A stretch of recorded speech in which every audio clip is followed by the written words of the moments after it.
think this is the most amazing panel actually. Because we have here like great entrepreneurs, investors. They saw like the web2 world. Now they're seeing the web3 world, so they can compare. Maybe they can go back if they want to. Uh, so let's start with a short introduction. Maybe like 20 seconds about you, and maybe like short on like what do you think actually about the future of the market? Like, let's start from like your investor role, because like at the beginning I said like we are back. Seems like a bull market. So I would like kind of from you like yay or nay kind of thing. So let's start with Juliet. Okay. Hello, everyone. My name is Juliet. I'm a partner of New Tribe Capital. So we are the leading in one of the most active VCs based in the Middle East, Dubai. So we've been there for 3 years. And what's interesting is how the perception of Dubai has changed during these 3 years. So before, like everyone was super skeptical about us being in Dubai, and now everyone wants to get somewhere in the Middle East. So that's about us.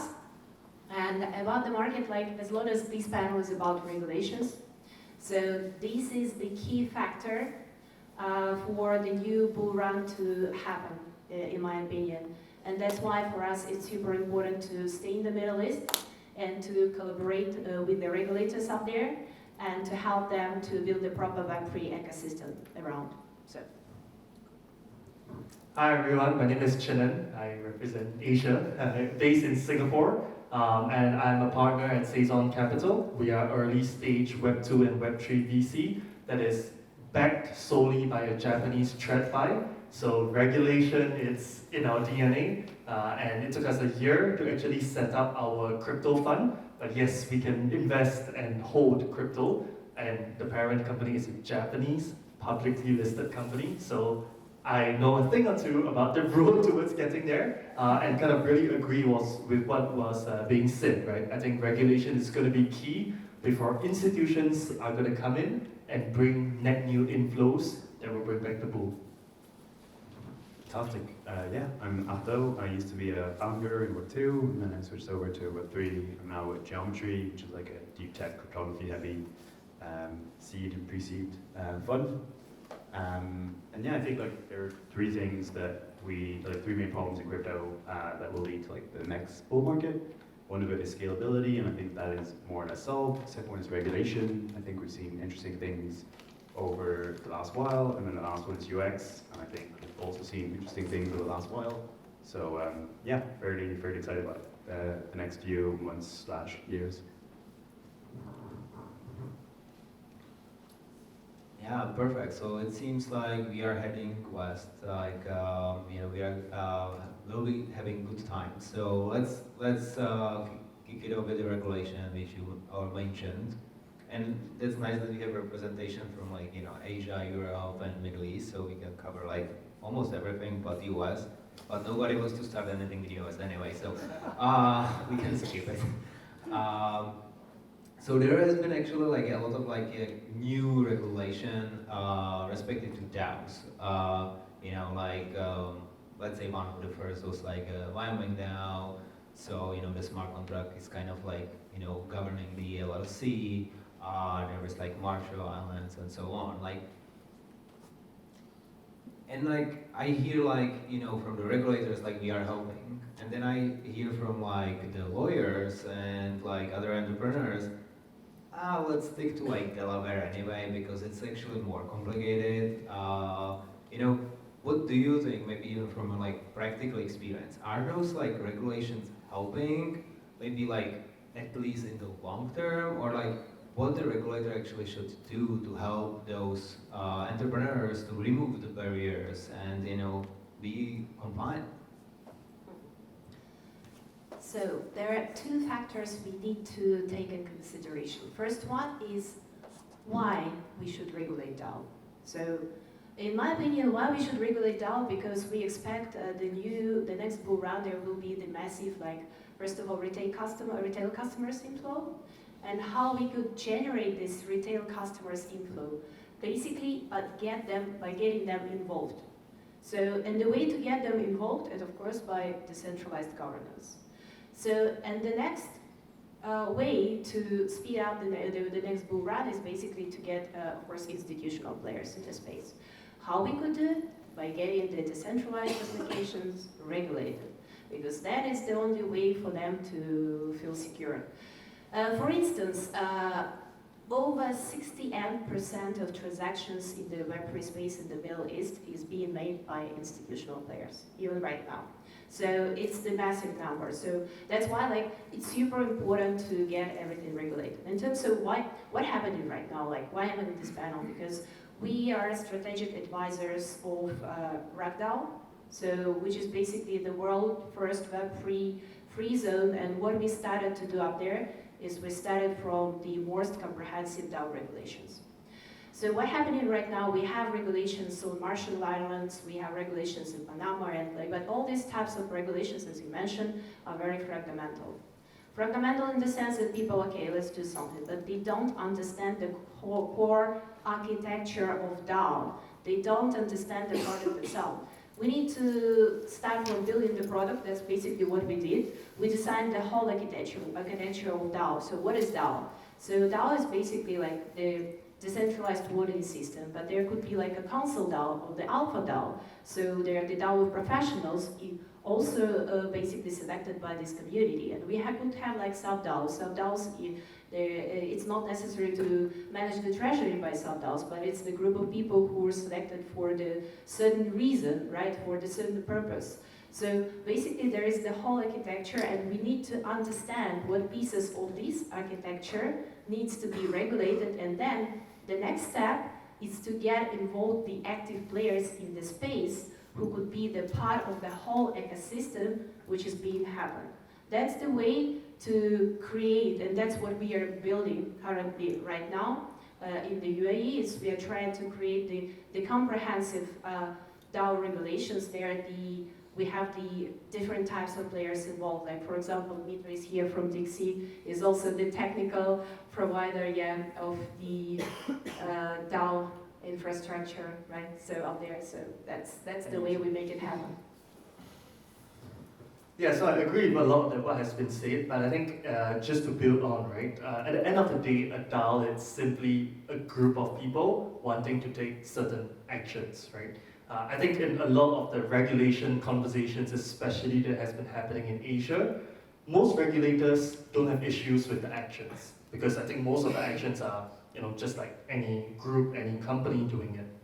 The problem comes is who the people are. Right? And essentially, they want to understand who are the individual members. Just like when you are a director, a shareholder of a company, there's some level of basic checks that you go through. And I think that's the part that I think DAOs will need to figure out where the right balance is. Maybe we'll see the solutions come out in ZK KYC that has already been discussion, but I think that's a huge unsolved problem where we need to associate one's real-world identity with your wallet address. And I think many of us in this room might not be comfortable with that. So figuring out where the balance is going to be an interesting way of how we see regulation and DAOs come together. Yeah, I think I'll take a bit of a different angle here. Overall, I really applaud the effort. I think it's great to see governments being open to some stuff happening on chain, I guess. There's two things I kind of disagree with. The first one is around DAOs being the right tool. I don't think it's the right form factor. I think DAOs are great tools for ossification and for stuff to stop moving. But I think what we need right now is high agency, and we need founders to stay very involved. So that's probably number one. And I think I've pushed for this thing I call INCs, which are internet native companies, which are for-profit companies that are kind of created, operated, and governed on chain. So that's maybe point number one. Point number two is around LLCs. A lot of these laws are around DAO LLCs. I don't think LLCs are the right format for startups. Generally, these are C Corps or LTDs in the UK. And so, yeah, and sorry, I'm using these kind of if we were to use C Corps or LTDs, these are what investors are used to, and so I think this is what would unlock a lot of the capital. So yeah, I think those are probably the two things. And what we need to do then for companies to exist on chain, I think is three-step process. The first one is to enable companies to incorporate on-chain. So we need the kind of like company registry to be able to tap into on-chain data. That's number one. I think number two is granting legal personality to smart contracts. So we've done it with contracts already in the past. Now we need to enable that for smart contracts. And then finally, I think is have the canonical expression of the law to be on-chain. I think that would be the last unlock. So I will start with that, like, none of this is legal opinion or tax advice. So you can answer freely now. Let's maybe go a little bit on the, like, how to, like, you know, if someone from the audience wants to start a DAO, and you got some good points about, like, the regulation or, like, you know, like, maybe the DAO, it's like multiple type of things actually. One question is, like, how they decide, like, which jurisdiction they actually should use, because, you know, even if the reg DAO will have the best regulation ever, but like none of the team members is actually there. Should they actually incorporate there? Because, like, you know, it can be like global teams. They are like all over. Like that's like the first question, and then I will follow up on that. Like, you know, does tax actually play a role to it, and how we can, like, you know, kind of as entrepreneurs, like, kind of balance that, like, you know, regulation, taxation, and everything together, you know, from your experience, what kind of best practices?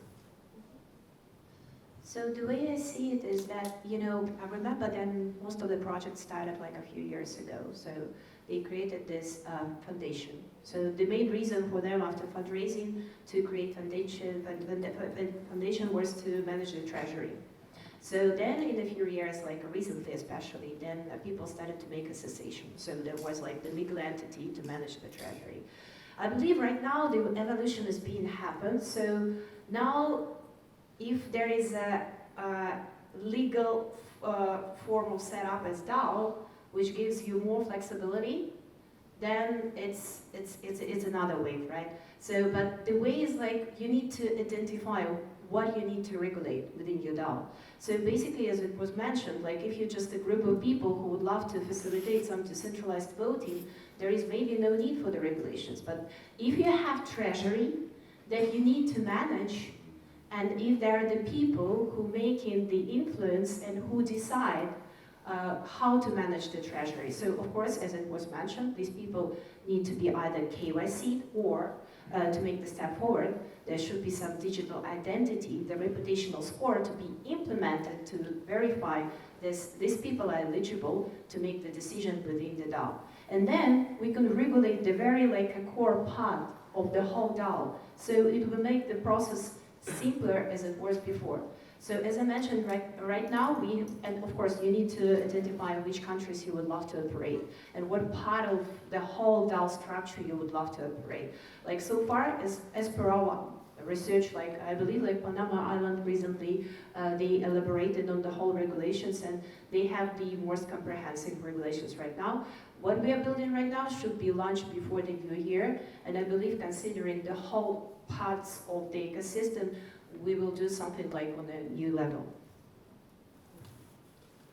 I think right now we're in a very interesting place where the jurisdictions, the places that are very favorable for DAOs, unfortunately are not so favorable, especially from the institutional lens, right? I think for us, crypto native folks, we're comfortable with Panama, BVI, we understand, but if I say that to, let's say, anyone in a traditional organization, any bank, like immediately the alarm bells go like just suspicious, right? Like all the worst things you can think of.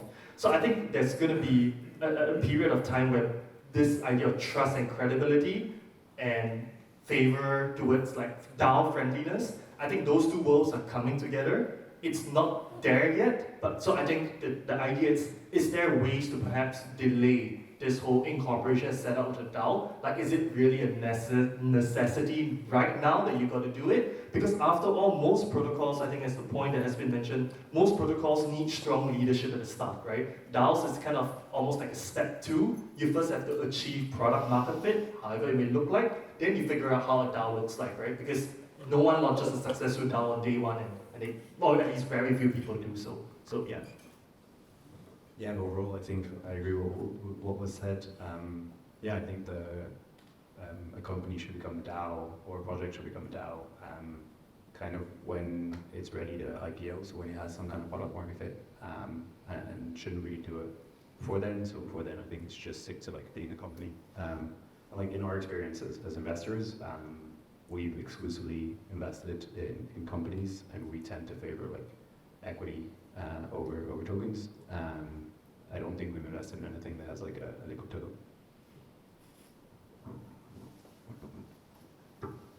I'll actually follow up on that. And maybe we can start from the other side now. Make some change.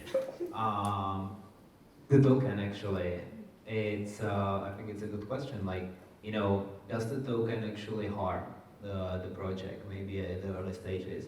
And like, let's take a look more like from regulation and maybe taxation perspective. Like, you know, if you are without the token, you might even consider yourself DAO. You might have some like, you know, one person, one vote type of thing. So not really like liquid token.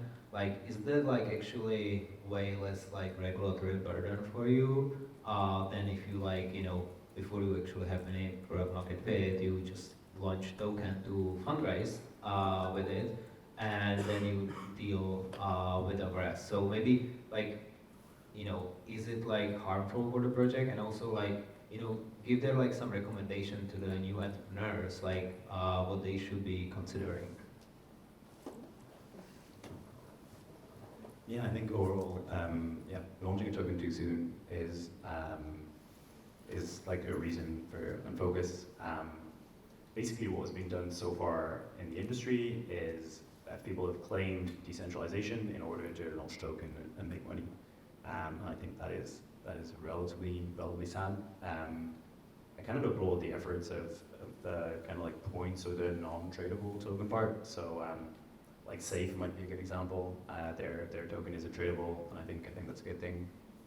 Despite the fact that they've already reached a certain level of product market fit.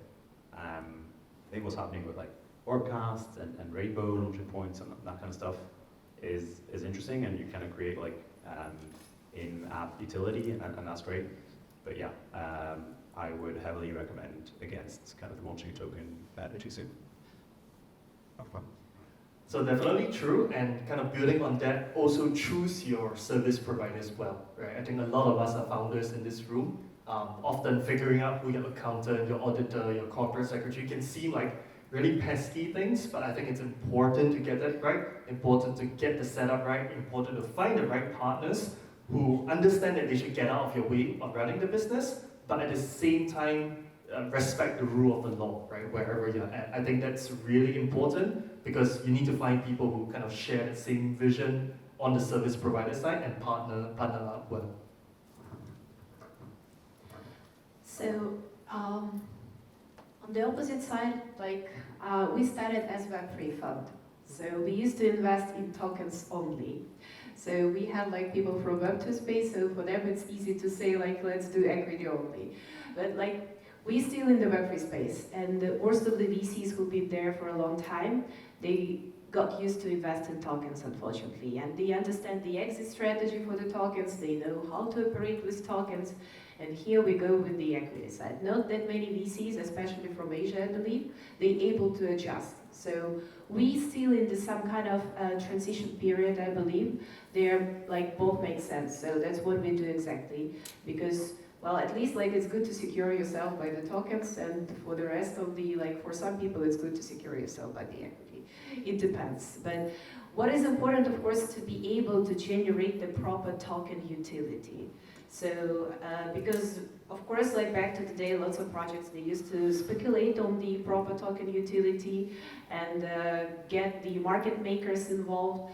But as we can see on the market right now, it's becoming more mature and transparent, that it's not possible to wash trade, to get market makers and get the token price going up.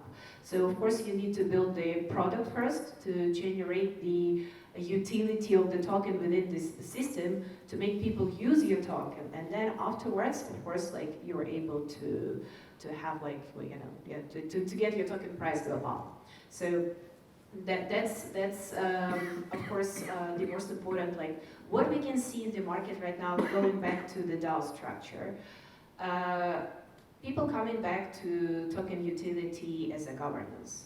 So sometimes it's if there is an ecosystem project, there is no need to create the token for DAO. Like a simple example. Sail GP, which is happening globally, sponsored by NIR, and they have the decentralized governance up there. So of course, like for this specific purpose, you don't need to create another like NIR token just to facilitate decentralized like voting for Sales GP up there. So, but sometimes, and I see, and basically like for example, DAO could be the first initial step for the RWA to make it happen. And there are multiple RWA platforms, and I believe you know one. So what excites me a lot about that, because then it's where the governance makes sense. To create the community of professional people who are able to make the proper due diligence and to make the decision of what kind of assets to be traded and to be performed on some like platforms, it's super important. So it's just like to make the step forward, I believe it's another even bigger and even more important utility for DAOs, like, so. And in this case, like I could consider like a DAO token as well. Thank you. So, because I'm the timekeeper, so I need to, follow my own rules. So we have like probably like last minute. So I will have a quick question to each of you, and maybe let's start from the middle, then go to Arthaud, and then Juliet last. So to make some change again. Why should actually the new builders build in Web3? Or should they kind of like, what's your take on it? Like we were like, this is complicated, we are not there yet, like a token yes, maybe not, like, is that actually worth it? So for me, the answer is a strong yes, especially coming from a financial services background, for the very simple reason, billions of dollars have been poured in fintech over the past 2 decades. But if you look at how the dollar moves, if today I'm going to send money from Singapore to wherever you guys are from, it still moves through the same system that existed 50 years ago, right? And nothing has changed. So blockchain, Web3, it's, to me, the way how we change the whole system entirely. And yes, it's going to make a lot of people uncomfortable, but it's much needed. Yeah, I think I'd agree with a lot of what you said. I think I actually want to answer like why people should operate on chain, and the reason why like Ethereum should be your backend is automation. It's a level of financial control that you can't have in Web2. It's transparency. It's access to DeFi, and it's probably like the capacity to build a very strong community and that like cross-border. And so, yes, you should build Web3 products, and I also think that like you should operate on chain. We are living in the world which becomes more and more open.